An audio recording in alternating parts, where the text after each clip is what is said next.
Hello বন্ধুরা, আমার চ্যানেলে আপনাদের স্বাগত।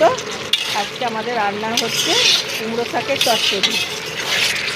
এই যে কুমড়ো শাকের চচ্চড়িটা পেঁয়াজ, আদা, রসুন, তেজপাতা, এলাচ, দারচিনি সব দিয়ে, টমেটো সব দিয়ে ভালো করে কষানো হলো।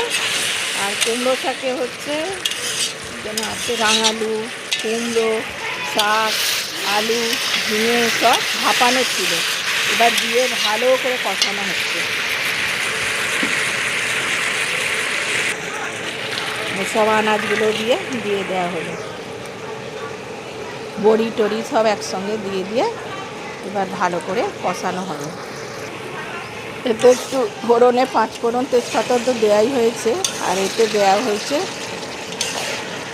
জল দিয়ে যেন দেওয়া হবে একটা, হ্যাঁ, পোস্ত, চালমগজ, কাজু বাটা, কাজু নয় মানে পোস্ত আর চালমগজ বাটা ভালো করে কষানো হচ্ছে বন্ধুরা।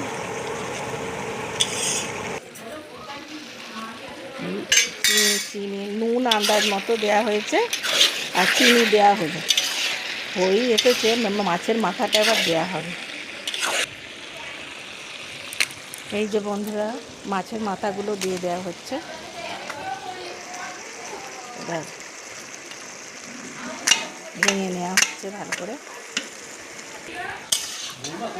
হ্যাঁ দেখুন বন্ধুরা, মাছের মাথাগুলো ভালো করে একদম গুঁড়িয়ে নেওয়া হয়েছে, মিক্স করে নেওয়া হয়েছে। একদম তৈরি হয়ে গেল আমাদের চচ্চড়ি।